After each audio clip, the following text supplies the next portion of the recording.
Lévitique, chapitre 4. L'Éternel parla à Moïse, et dit, Parle aux enfants d'Israël, et dis, Lorsque quelqu'un péchera involontairement contre l'un des commandements de l'Éternel, en faisant des choses qui ne doivent point se faire, si c'est le sacrificateur ayant reçu l'onction qui a péché et a rendu par là le peuple coupable, il offrira à l'Éternel, pour le péché qu'il a commis, un jeune taureau sans défaut, en sacrifice d'expiation. Il amènera le taureau à l'entrée de la tente d'assignation, devant l'Éternel. Et il posera sa main sur la tête du taureau, qu'il égorgera devant l'Éternel. Le sacrificateur ayant reçu l'onction prendra du sang du taureau et l'apportera dans la tente d'assignation. Il trempera son doigt dans le sang, et il en fera 7 fois l'aspersion devant l'Éternel, en face du voile du sanctuaire. Le sacrificateur mettra du sang sur les cornes de l'autel des parfums odoriférants, qui est devant l'Éternel dans la tente d'assignation.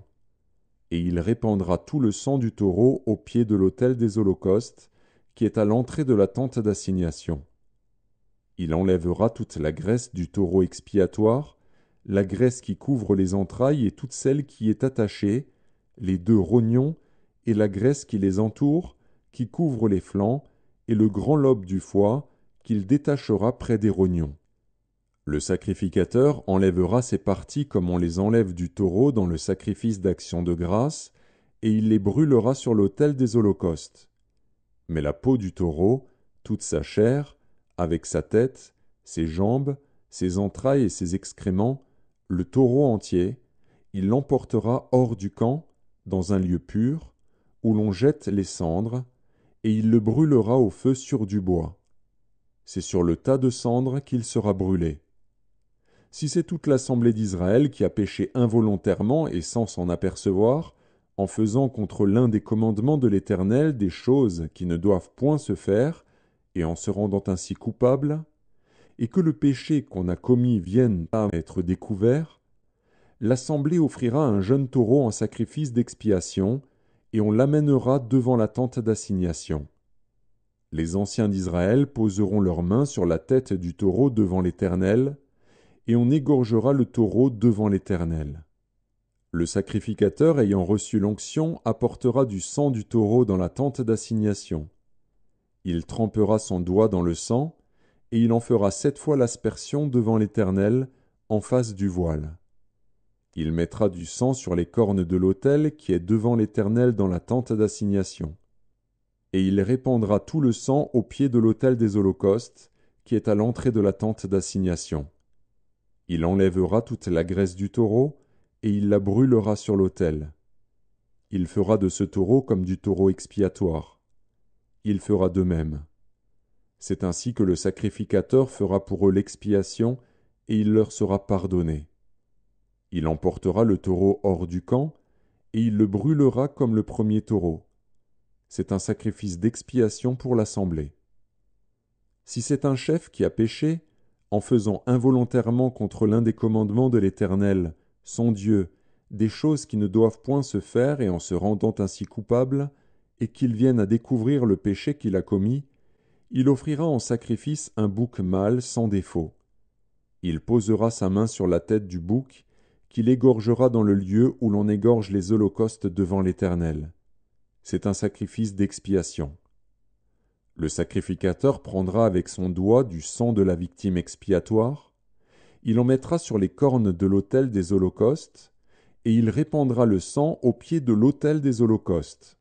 Il brûlera toute la graisse sur l'autel, comme la graisse du sacrifice d'action de grâce.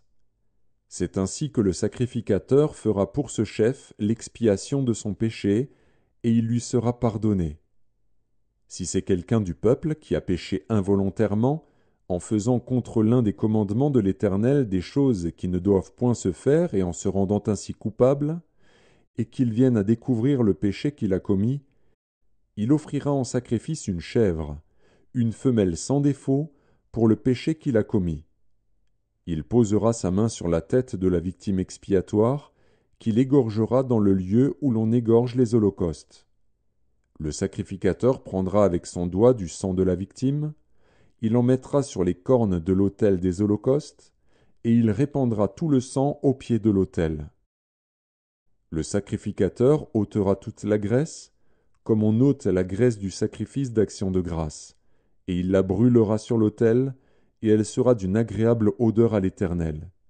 C'est ainsi que le sacrificateur fera pour cet homme l'expiation, et il lui sera pardonné.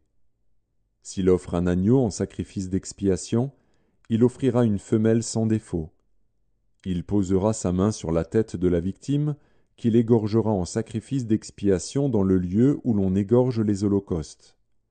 Le sacrificateur prendra avec son doigt du sang de la victime, il en mettra sur les cornes de l'autel des holocaustes, et il répandra tout le sang au pied de l'autel.